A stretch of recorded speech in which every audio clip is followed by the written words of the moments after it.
definition. This is News Channel 5 at 10. News Channel 5's cameras catch a police stop in progress. And that footage is now at the center of an internal police investigation. Good evening. Thanks for joining us. I'm Kristen Presaw. And I'm Rory Johnston. This is the result of a News Channel 5 investigation into interstate drug agents who stop lots of out-of-state drivers west of Nashville looking for drugs, or more often, drug money.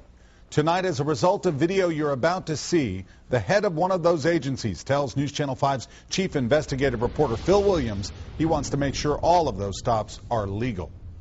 Now, this vehicle right here. He went over the white line. News Channel 5 Investigates went on patrol with officers from the Dixon Interdiction and Criminal Enforcement, or DICE unit, seeing how traffic violations Can I search your truck and trailer? can lead to searches that they hope will yield drugs, or like in this police video, I take it it's not yours, right?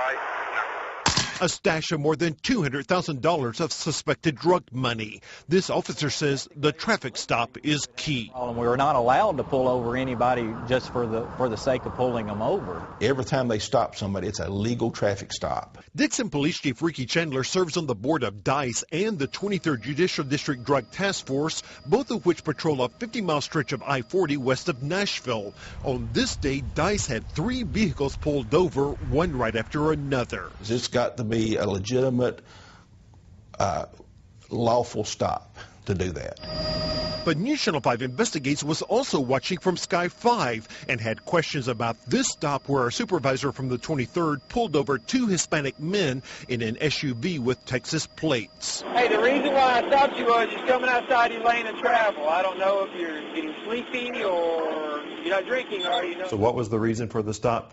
I think he said he crossed the line, weaved over. Yet our camera had been tracking that same supervisor and captured the exact moment that he put on his brakes just as he was about to pass the Texas vehicle. As you can see, it's squarely between the lines. For almost 2 minutes, the interdiction vehicle trails the SUV. And while the officer himself is all over the road, That car wasn't weaving. The tape, it was not weaving. It did not cross the line. You're right. He never weaved once, did he? No, he stayed within his lane of traffic. Driver, how you doing today? Get your license, please. and we obtained other videos from that same 23rd Drug Task Force supervisor where he stops out-of-state drivers and never even tells them that they violated any traffic laws. And he's stopping drivers without telling them why. I can't explain. He should be doing that. He's been trained.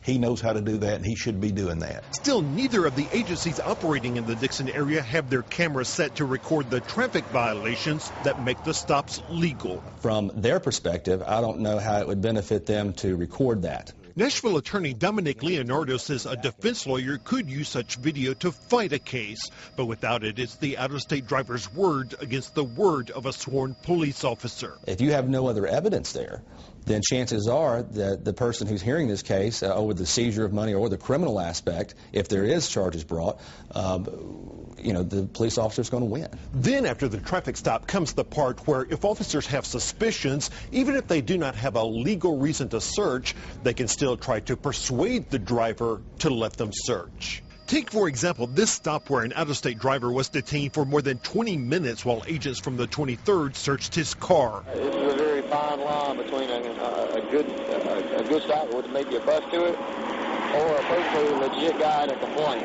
So that same supervisor suggests that they use the driver's claim that he has worked with police as an interpreter. Play it off like he's one of us. Hey, man, you'll do us a favor. If I get another search out of the way, I get what we want. Is it okay to trick people into consenting to searches? Power persuasion and tricking are two different things. And I think you got to be able to be persuasive sometimes to get searches if you've got hunches. Here, the supervisor bluffs the passenger in a car. Would there be any reason why we might have received a phone call and been told In fact, it was a lie, and the search found nothing.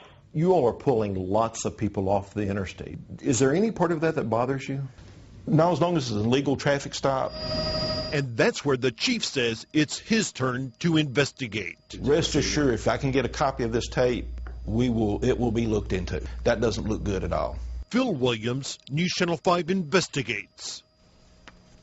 Tonight, Chief Chandler has that video, and he said he'll likely request an independent agency to review that traffic stop. He's also looking at other policy changes he says are needed. Well, so much more online for you, all the documents related to this investigation and longer cuts of some of Phil's interviews. We've also put that Sky 5 HD video up there, plus the first 2 stories from our Policing for Profit investigation. All of that is available in the Investigate section of NewsChannel5.com.